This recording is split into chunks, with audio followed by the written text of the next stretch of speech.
भाजप आमदार गणपत गायकवाड यांच्या गोळीबार संबंधामध्ये आपण चर्चा करणार आहोत। आज कल्याण पश्चिमेतील माजी आमदार नरेंद्र पवार यांच्यासोबत। सर, काय सांगाल जो प्रकार घडलेला आहे, या कशा पद्धतीने या प्रकाराकडे बघता? आणि हा प्रकार जो झालेला आहे त्याचं समर्थन आम्ही कोणी करू शकत नाही, करणारही नाही। पण जी घटना घडली ही एका फ्रस्ट्रेशनमधून घडलेली आहे। हे सर्व आपण ज्या व्हिडिओ व्हायरल झाल्या त्यातनं आपण सगळ्यांनी बघितलेलं आहे। पण ही घटना व्हायलाच नाही पाहिजे होती। मुळामध्ये ही जी घटना घडली त्याच्या मागची पार्श्वभूमी काय आहे ती देखील आपण सगळ्यांनी खरं समजून घेणं गरजेचं आहे। आज कल्याण डोंबिवली ठाणे जिल्ह्यामध्ये कार्यकर्त्यांमध्ये दोन्ही पक्षांमध्ये हा समन्वयाचा अभाव प्रामुख्याने दिसून येतोय। त्या समन्वयाच्या अभावामुळे कार्यकर्त्यांमध्ये मतभेद आहेत, मतभेद असावेत, मनभेद होऊ नयेत। ते मनभेद झालेले जे आहेत त्याच्यावरती कुठेतरी पडदा पडला पाहिजे। त्याच्याकरता पक्ष नेतृत्वाने निश्चितपणे भूमिका बजावणं गरजेचं आहे। याआधी आपण पाहिलं की कल्याण पूर्वेमध्ये, कल्याण लोकसभेमध्ये अनेक वेळा वाद सुरू होता आणि या वादामध्ये गेल्या वेळेस उपमुख्यमंत्री देवेंद्र फडणवीस असतील किंवा मुख्यमंत्री एकनाथ शिंदे असतील यांनी आणि रवींद्र चव्हाण जे नेते आहेत ते असतील, यांनी मध्यस्थी करून दोन्ही कार्यकर्त्यांना सगळ्यांना एकत्र आणून त्यांच्यामध्ये संवाद साधलेला आणि तो वाद मिटवलेला। त्यावेळेलाही आपण आरोप केलेला, त्यानंतरही ही घटना घडते, मध्ये विरोध केला जातो, नेमकं का? नाही, 100% अजूनही वाद मिटलेला नाहीये। मागच्याला जो प्रकारचे मी आरोप केले, पक्षांच्या अनेक नेत्यांनी नाराजी व्यक्त केली, त्यानंतर खरं तर या वर्षभरामध्ये अशा कुठल्या प्रकारची वाद डोंबिवलीमध्ये, कल्याण पश्चिममध्ये, टिटवाळा मांडामध्ये आम्हाला कुठे बघायला मिळालं नाहीत।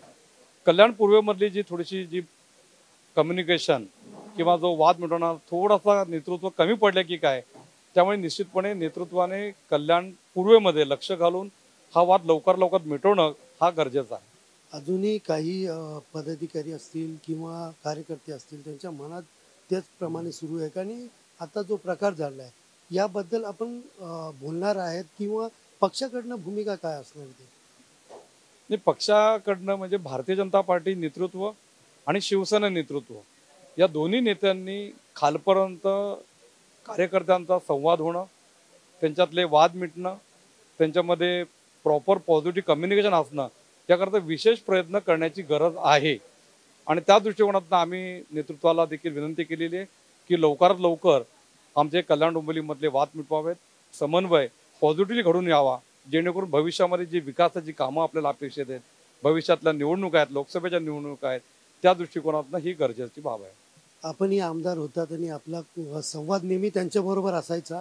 ही घटना घडली याच्या पार्श्वभूमीवर की आपल्याला काही सांगितलेलं का की जेणेकरून नेमका काय त्रास होता, की तो व्हिडिओ बघितला त्या व्हिडिओमध्ये जो राग आपल्याला दिसतोय, काय नेमकं यांचा वाद होता? त्यांचा जो वाद होता तो मीडियासमोर तर सगळ्यांच्या समोर आलेला आहे। मुळामध्ये मी तेच सांगतोय की दोन्ही कार्यकर्त्यांमध्ये समन्वयाचा अभाव ही गोष्ट अत्यंत महत्त्वाची आहे। समन्वयाचा अभाव असल्यामुळे नाराजी, फ्रस्ट्रेशन आणि वाईटपणा या गोष्टी प्रामुख्याने बघायला मिळालेल्या आहेत। त्यामुळे लवकरात लवकर पक्ष नेतृत्वाने दोन्ही नेत्यांनी, फक्त भाजप म्हणत नाही, आदरणीय मुख्यमंत्री एकनाथजी शिंदे साहेब असतील, आदरणीय नेते देवेंद्रजी फडणवीस साहेब असतील, या दोघांनी दोन्ही पक्षाच्या कार्यकर्त्यांना एकत्र आणून हे वाद लवकर मिटवावेत, अशा प्रकारची आमच्या सर्व कार्यकर्त्यांची भूमिका आहे। आताही बघितलं की त्यांच्या समोरात म्हणजे त्यांच्या बाजूने उभे राहणारे अनेक कार्यकर्ते होते जे काल न्यायालयाच्या बाहेर आलेले घोषणाबाजी करत होते। अशा कार्यकर्त्यांवरतीही गुन्हा दाखल झाले, 30 ते 40 कार्यकर्त्यांवरती गुन्हा दाखल झाले, याकडे आपण कसं पाहतो? मुळामध्ये कार्यकर्ते दोन्ही बाजूनी येणार, समर्थन दाखवणार। खरं तर समर्थन दाखवण्याची गोष्ट कालची नव्हती। आम्ही कोणीही पोलीस स्टेशनमध्ये जी घटना घडली त्याचं समर्थन करणार नाही, पण कोर्टामध्ये उत्स्फूर्तपणे काही कार्यकर्त्यांनी घोषणा दिल्या, त्यांच्यावरती जे खटले दाखल केलेत, गुन्हे दाखल गेलेले आहेत, ते निश्चितपणे त्याचा देखील विचार व्हावा, कार्यकर्त्यांची भावना समजून घ्यावी आणि जेणेकरून लवकर समन्वय झाला तर अशा प्रकारे कुठल्या प्रकारे समर्थनार्थ कोणी कोणाच्या येणार नाहीत। म्हणून पक्ष नेतृत्वाने लवकरात लवकर आमच्या सगळ्या कार्यकर्त्यांमध्ये, दोन्ही पक्षाच्या कार्यकर्त्यांमध्ये समर्थन घडवून आणावं अशा प्रकारचीच भूमिका आमची आहे. एक शेवटचा प्रश्न आहे की अनेक जण अशा प्रकारची खंत मनात व्यक्त करतात आहे.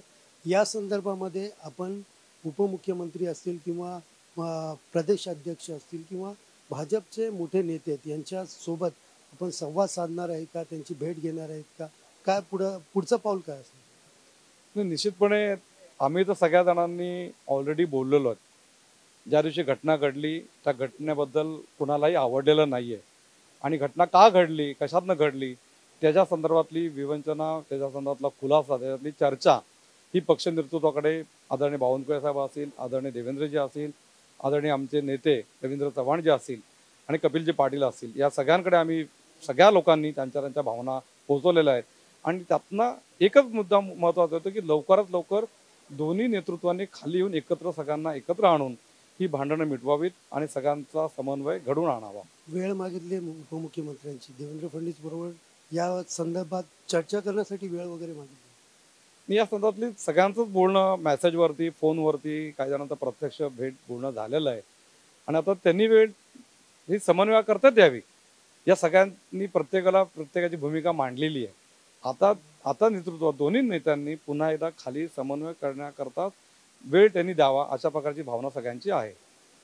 एकंदरीत या गोष्टीचा निषेध करत त्याचबरोबर कुठंतरी दोन्ही कार्यकर्त्यांमध्ये समन्वय असण्यासाठी आधी वरिष्ठांनी याच्यामध्ये सगळ्यात जास्त महत्त्वाची भूमिका बजावली असे मत जे आहे ते नरेंद्र पवार यांनी मांडले. आणि त्याचबरोबर उपमुख्यमंत्री असेल किंवा देवेंद्र फडणवीस यांच्याकडे आपलं मत मांडण्यासाठी वेळ द्यावा अशी मागणी देखील यावेळेस नरेंद्र पवार यांनी केलेली आहे.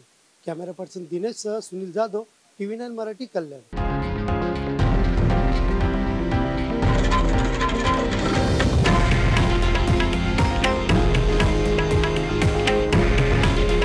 हे आहे देशातील नंबर 1 न्यूज नेटवर्क आणि आपण पाहत आहात TV9 मराठी. काळजी तुमची, हित महाराष्ट्राचं.